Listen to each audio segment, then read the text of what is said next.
Wait, so the Emperor of China actually banned Christianity? I thought the Jesuits were like super influential at court.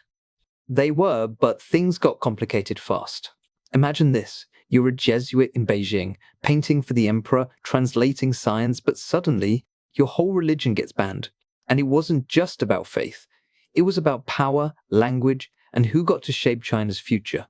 Let me tell you how it all played out and why it still matters today. Okay, I'm hooked. Who started all this? It really kicked off with the Kangxi emperor. He liked the Jesuits, trusted them even. But when the Pope's envoy showed up and started making demands, Kangxi got fed up. He banned Christian preaching, even though he kept some Jesuits around for their skills. So he was fine with the people, just not the religion? Exactly. Then Kangxi dies in 1722 and his son Yongzheng takes over. Yongzheng is all about reform. He fixes taxes, fights corruption, but he's also super strict. In 1724, he bans Christianity outright. No more loopholes. Why such a hard line? Was it just about religion?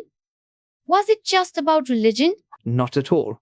Yongzheng was worried about social unrest, especially in the south. There were these huge networks of wandering workers, kung fu fighters, fortune tellers, you name it. He saw Christianity as another potential threat, like these secret societies that could stir up trouble. That sounds kind of paranoid, but I get it. So what happened to the Jesuits? Some stayed, but only if they were useful, like Giuseppe Castiglioni, this Italian painter. He was a genius at blending Western art with Chinese style. The emperors loved his work, especially Qianlong, Yongzheng's son. Wait, so Qianlong kept a banned Christian around just because he was a good artist? Pretty much. Castiglioni painted official portraits of Qianlong as a steppe archer, as a Buddhist deity, and as the classic emperor in yellow robes. Each portrait was tailored to appeal to different groups: Manchus, Han Chinese, Tibetans. That's wild. So art was like propaganda? Totally. Qianlong knew how to use images to project power and unity. And he didn't stop there. He commissioned massive gardens, like the Yuanming Yuan, filled with both Chinese and European designs. Castiglioni even built a mechanical fountain clock with bronze zodiac animals. That's so extra. But why mix Western stuff in if they were so suspicious of foreigners? It's all about control. Qianlong wanted to show he could take the best from anywhere: Europe, the steppes, ancient China, and make it serve the empire. It's like how countries today use foreign tech or art to boost their own image, but keep a tight grip on who gets to influence the culture. Kind of like how governments now let in foreign companies, but only on their terms. Exactly. And there's another thing: language. Yongzheng, Qianlong's dad, struggled with all the different Chinese dialects at court, so he made everyone use the Beijing dialect, which became Mandarin. It was about unifying the bureaucracy, making sure everyone was on the same page. So that's why Mandarin is the official language now. What? Good. It started as a way to control the government, but now is the national standard. You see the same thing today. Governments pushing for a common language to build unity, but sometimes at the cost of local cultures and languages.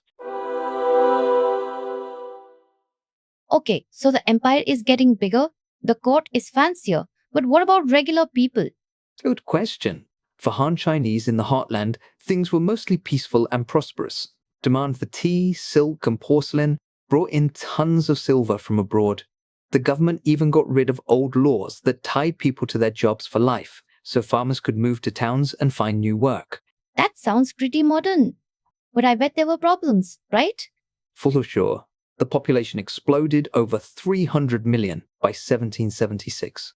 That put a ton of pressure on food supplies. And since taxes had to be paid in silver, when silver prices went up, farmers really struggled. Plus, all those wandering workers made officials nervous about crime and even sorcery panics. Sorcery? Like actual witch hunts? Yeah, in 1768 there was a panic about soul-stealing sorcerers. It shows how rapid change can make people anxious, something we still see today when technology or migration shifts society fast. What about the new territories, Xinjiang and Tibet? How did that go? Qianlong almost doubled the size of China, conquering Mongolia and Xinjiang. But the conquest was brutal. There was a genocide against the Dzunga Mongols, and the region stayed unstable, with frequent rebellions and harsh crackdowns. Later, the Qing sent settlers and built infrastructure to tighten their grip.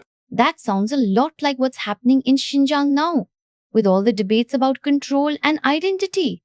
Absolutely. The roots of today's issues in Xinjiang go back to these Qing policies: settlement, assimilation, and using history to justify control.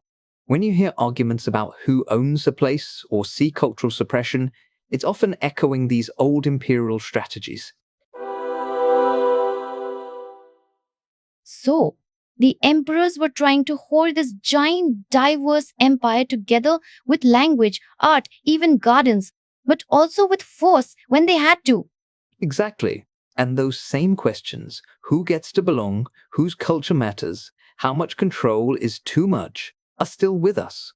Whether it's language policies, religious freedom, or debates over territory, we're still living with the legacies of those choices. It's kind of wild to think that the way we talk, the art we see, even the news about Xinjiang, all of it connects back to these old emperors. History doesn't repeat, but it sure leaves fingerprints. The Qing tried to build unity out of diversity, but the tensions never really went away. Understanding that helps us see why these debates still matter, and why the past is never really past. So next time I hear about language laws or cultural crackdowns, I'll know there's a long story behind it. Exactly. The more we know about where these patterns come from, the better we can understand the world we're in now. That's it for today's episode on Fun Learn Talks, where stories from business, technology, and history keep your curiosity alive. If you enjoyed the journey, make sure to follow, rate, or share it with a fellow curious mind. And hey, we'd love to hear from you.